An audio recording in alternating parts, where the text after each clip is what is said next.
Well, good morning, everyone. Welcome to Living Beyond Limits. You all know I'm Reverend Jennifer Spear. Welcome to our Sunday service, and for those of you who are joining us online, welcome also. So let's start the service today by reading our mission statement that's on the front of your bulletin. We are a sanctuary where people can discover and reveal the presence of God within their own being and experience their oneness with all life. Through the realization of this inner presence of love and peace, we give way to the evolutionary impulse of the divine and become a beneficial presence in the world. So that's actually what we're doing here, is we are creating this sanctuary of this place where it is safe and nurturing for us to discover our own spiritual nature. To discover and feel and sense that, yes, indeed, by nature, we are spiritual beings. And what we teach in this philosophy is that there is one power and one presence and one life and one beingness that expresses itself in and through everything. That presence expresses itself in and through and as our own essential nature.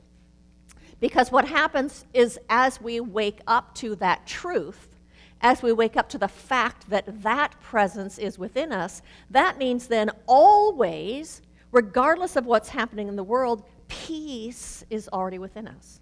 Love is already within us. The truth is, we are powerful and we are creative and we are whole. So when the world doesn't look like that, and the world is not reflecting those things back to us, we come to the world differently. We can come as the embodiment and the expression of love and peace and creativity and wholeness and all of those things. As we do that, we act as a healing presence in this world, as a beneficial presence through our interactions with each other and just our consciousness and how we come to the world. And so I thank every single one of you for answering the call of your own spirit, your own soul, to be walking this path, to be giving way to your own divine nature and expressing that in this world in a way that is healing and beneficial to the whole. Thank you for that. Well, as we've been moving through this season for nonviolence, I have been talking a lot about creating peace in ourselves and ways to create peace in ourselves, so that we can, in turn, create peace in the world.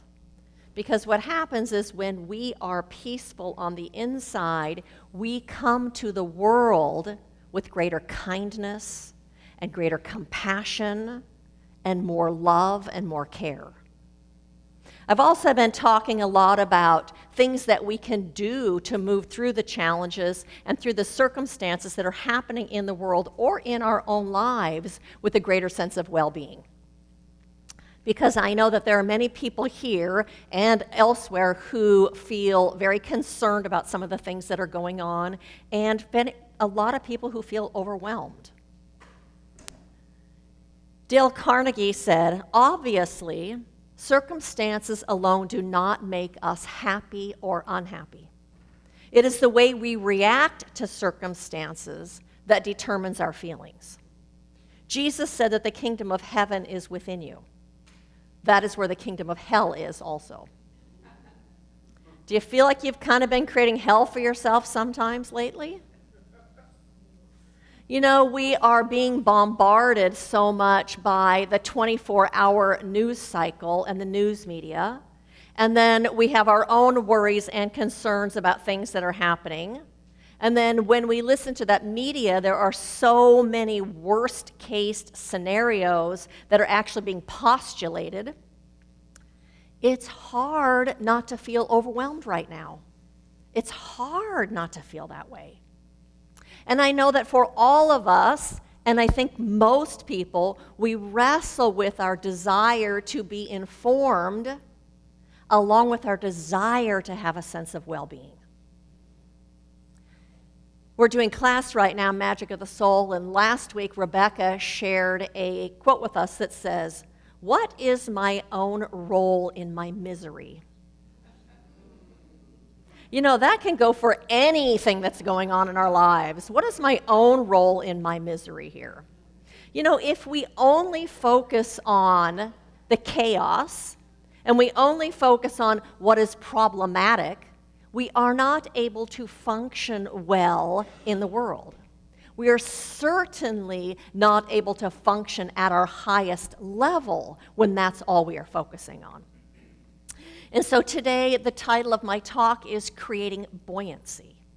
And I'm talking about creating buoyancy. I'm talking about developing within ourselves and nurturing buoyancy and resiliency. I'm also talking about that we have the power to build resiliency. We can change the things that we do, and we can take responsibility for our own well-being.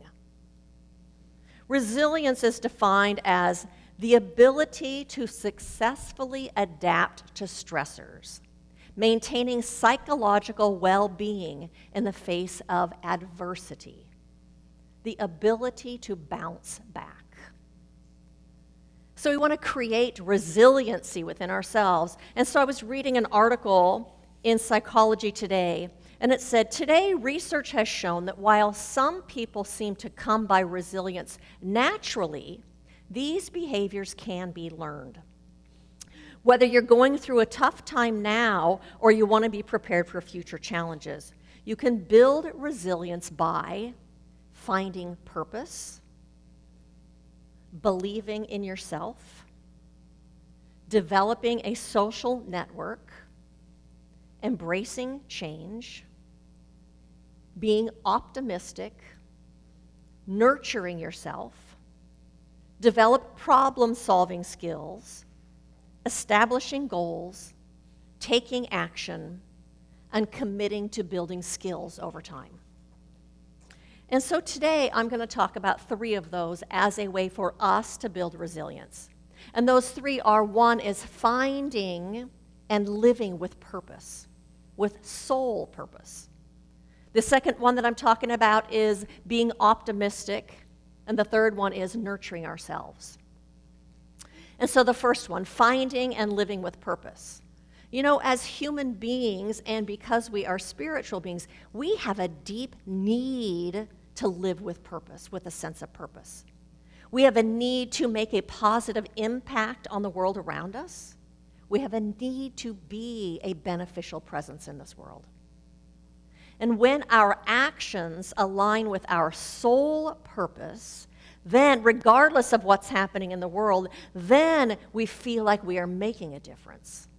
Then we feel like we are having a positive impact on the world as we live with that purpose. And then we feel like we have come to this planet and are doing what we've actually come here to do.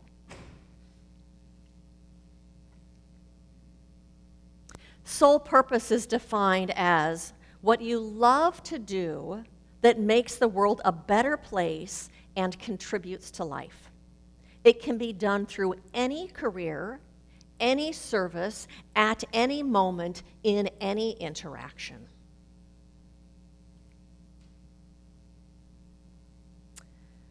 I have been having a very hard time recently because of some of the decisions and the actions that have been being taken by the current administration.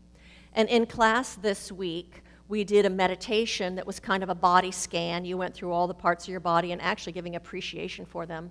And what I realized when we were at this neck and shoulder area that is, I feel like I have been carrying the weight of the world on my shoulders. And after class, I was talking with Joy Janes and Rebecca Buffington, and Joy said to me, you know what, Jennifer? You cannot fix the problems that are going on in the world. And it's not your job to fix those things. Your job is to support us here at Living Beyond Limits while we move through these times. To support and sustain and encourage and nurture us so that we can move through these times with greater ease. And when she said that to me, it rang so true. I know that in my bones. And when that is purpose, that is my purpose. And when I am doing that, I am so happy to do that. I am so thrilled to do that for you all. I feel fulfilled when I do that. I feel satisfied when I do that. I feel like I'm making a difference in the world. All of that is what purpose feels like. So there's a story that says a young girl went to her grandmother and complained about how hard life had become. She did not know how she was going to make it, and she wanted to give up. She was tired of fighting and struggling. It seemed that as one problem was solved, another one arose. Her grandmother took her to the kitchen. She filled 3 pots with water and placed each on the stove. Soon the pots came to a boil. In the first, she placed carrots. In the second, she placed eggs. In the last, she placed coffee beans. She let them sit and boil without saying a word. In about 20 minutes, she turned off the burners. She fished the carrots out and placed them in a mug. She pulled the eggs out and placed them in a mug. And then she ladled the coffee out and placed it in a mug. Turning to her granddaughter, she asked, "Tell me what you see." "Carrots, eggs, and coffee," said her granddaughter. The grandmother brought her closer and asked her to feel the carrots. She did, and she noticed they were soft. She then asked her to take an egg and to break it. After pulling it out of the shell, she observed the hard-boiled egg. Finally, she asked her to take a sip of the coffee. The granddaughter smiled and smelled the aroma of the coffee and its rich flavor. The granddaughter then asked, "Well, what does this mean?" Her grandmother explained that each of these objects had faced the same adversity, boiling water, but each had reacted differently. The carrot went in strong and hard and unrelenting. However, after being subjected to the boiling water, it became soft and weak. The egg had been fragile. Its thin outer shell had protected its liquid interior. But after sitting through the boiling water, it became hardened inside. The ground coffee beans were unique, however. After they were in the boiling water, they had changed the water.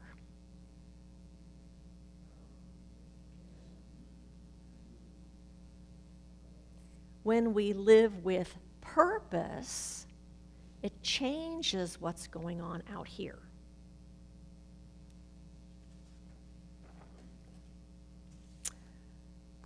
So my question to you then is, what brings you joy while at the same time contributes to the betterment of humanity or of animals or of this planet itself?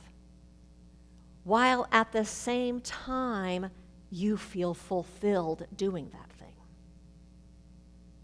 What is it that brings you joy, creates betterment in the world, and allows you to feel fulfilled when you do that thing? You have a little green piece of paper in your bulletin.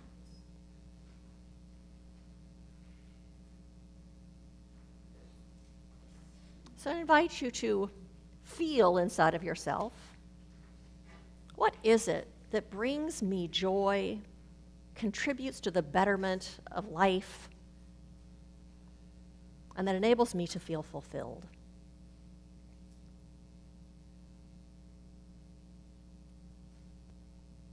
Isn't that the coolest design? That the thing that is your purpose brings you joy? It's not like you have to struggle through life and do the thing you came here to do. It's the thing that makes you feel alive and joyful, and that you would do without being, even if you weren't being paid, you know? I had somebody ask me one time, would you do your job if you had to actually pay someone to do it? And I thought I would. So that is part of your purpose. And I invite you to continue to work on that. If you're still not totally clear, to keep brainstorming and think about those things that meet those specific needs and fulfill those requirements. And so the second thing we can do to foster resilience is to create optimism within ourselves. So I think that anything that promotes optimism in you is good. That can be things like reading the Good News Network or hanging out with other people who are optimistic and positive, people who are doing something good in the world. Obviously, to create the resilience, it speaks to limiting our consumption of negative news.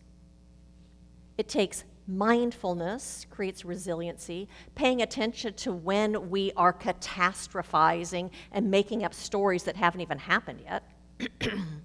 Gratitude fosters resilience. Spiritual practice of affirmative prayer and meditation and reading and coming here.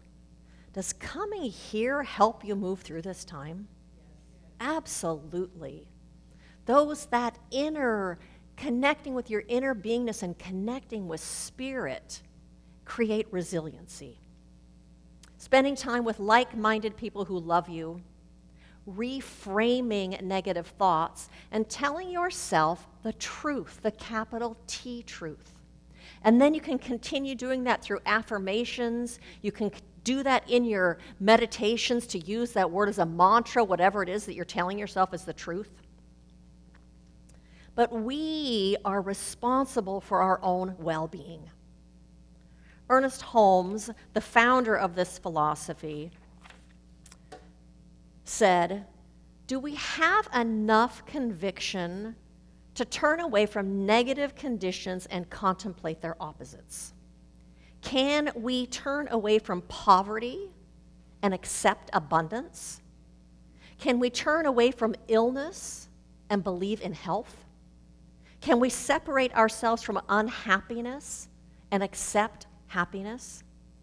Can we quiet all discord long enough to contemplate harmony? And do we have the courage to proceed based on this?"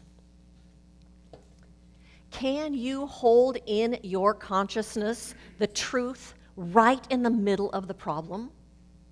The truth that the absolute intelligence of the cosmos is present in every single moment, in every single place, in every single activity?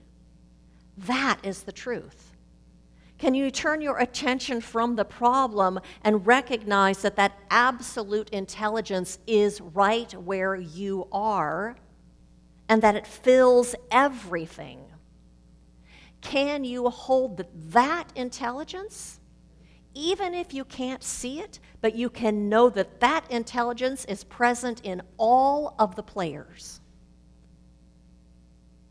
Wholeness is the truth of every one of us, including the people that are acting like or coming from a place of not enough or coming from a place where they don't experience their wholeness, so they have to get, or take or have power over whatever it is that they're doing.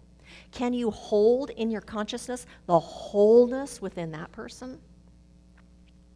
Can you hold unity and peace and divine right action in your meditations, in your visualizations, in your affirmative prayers?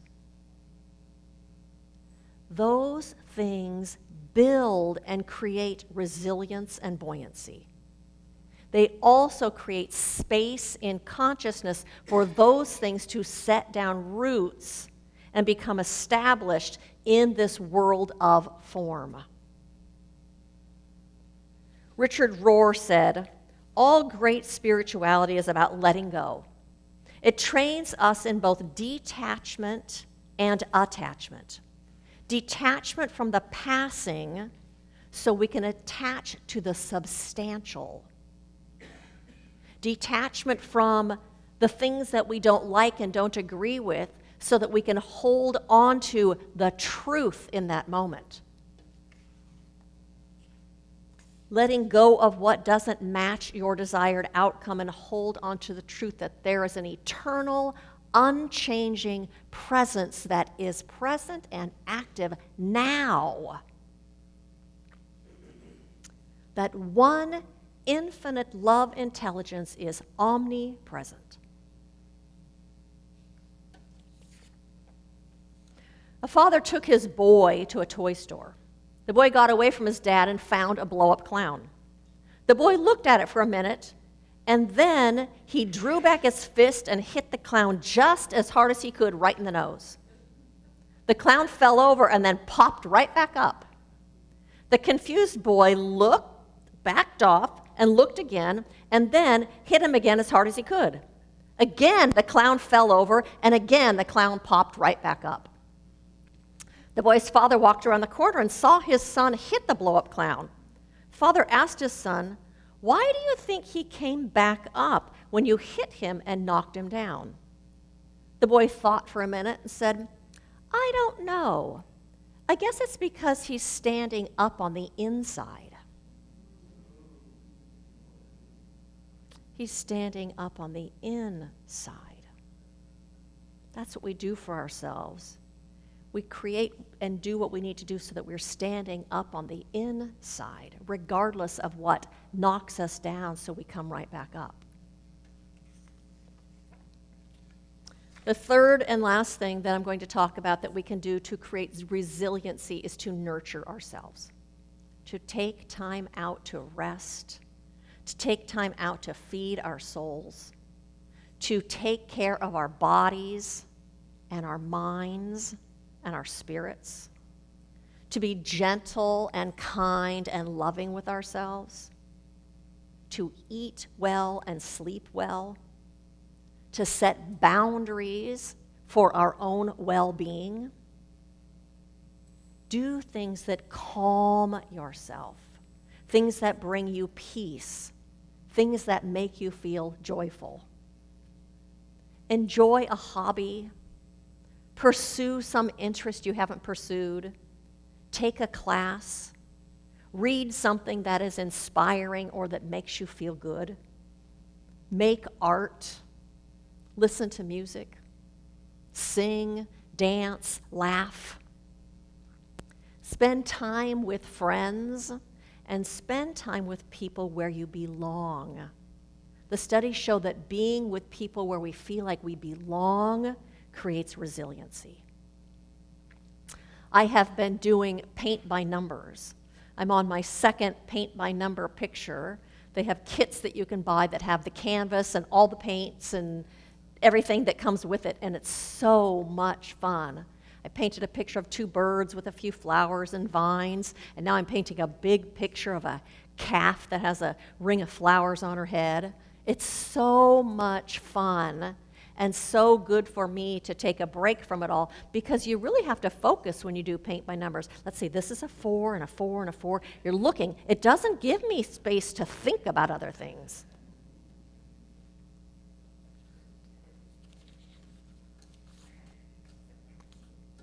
Thich Nhat Hanh said, "Enlightenment, peace, and joy will not be granted by someone else.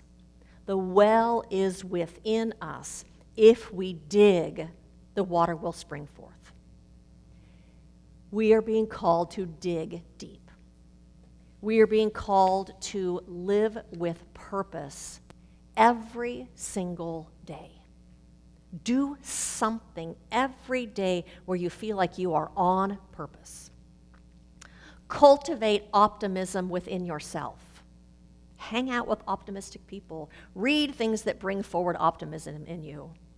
And nurture yourself in ways that create resiliency and buoyancy and create a sense of well-being within yourself. Because when you are buoyant, you are able to be a beneficial presence in this world to a greater degree than when you are not. Yes? And when you are buoyant, you can learn and grow from all the things that are happening. You're standing up on the inside, so you're able to take that stuff and grow from it and learn from it. You're able to come out of it then with greater strength, having discovered capabilities that you didn't even know you had, having discovered strengths and inner resources, and realizing, making real the untapped potential that was living in you that never would have come forward had you not been living in that particular experience. And then we bring all of those gifts to the world and to life with us. Then we will have embodied all the things that are being offered for our own growth and the growth of our own soul. And we will move through all of it with a greater sense of well-being. And so blessings to each of you on this path of life, this path where you bring your spirit forward in a way that is blessing you and in a way that is blessing your life and in a way that is bringing good to everything you do. Blessings to you.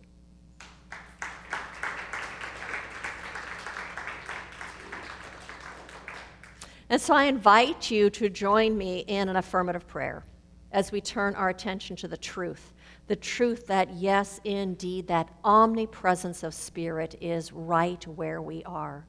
That one presence, that one power from which all life has sprung forth out of its creativity, out of its intelligence, recognizing that this power is a power for good, that it is filled with infinite creativity and infinite potentiality and boundless good. I recognize that it is this presence and this power that we live and move and have our beingness within. And it is this same presence and power that is expressing itself as our life, the life that we are living, that it is expressing itself as our own spirit, as our own inner beingness, that it reveals itself through our hearts, through our intuition, through our minds, that we are being led on a path right now that is unfolding our highest and our best, our greatest strength, our greatest power, our greatest wisdom, and our greatest love. And so today we lean into love, knowing that it is love that carries us through this life. We lean into this power for good, recognizing that it is expressing itself everywhere, available to every person in every moment. And we lean into the recognition that this infinite intelligence permeates every single thing on this planet. It permeates every cell in our bodies. It permeates every plant and tree and animal.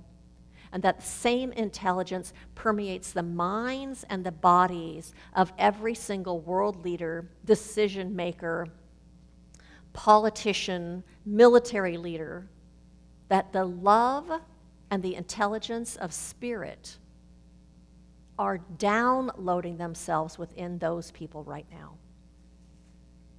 For they have always been present. And today we open ourselves in acceptance, which creates a greater opening in the wholeness of life for that to come forward.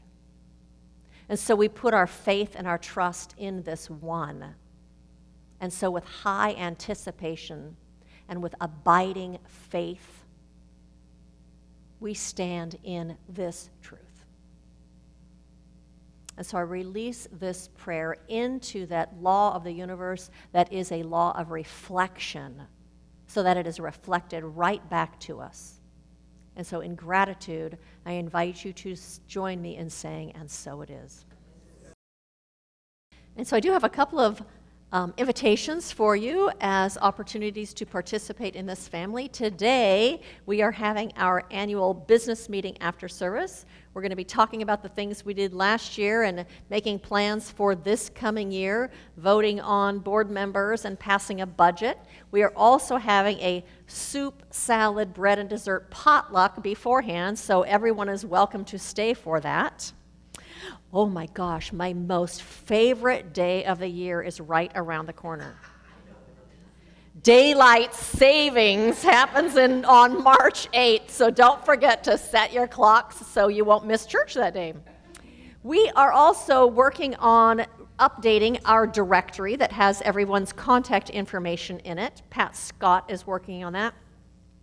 She has a sheet in the back Will you, if you don't know for sure if you're on it, look and see if you're on it. Check to see if your information is correct. And if it's not, she has a place back there for you to put your current information if you've moved or something, or if you haven't been added to it. We'd love to have you in that directory. That way we can all have the ability to contact each other. So check that out. It's on the back table.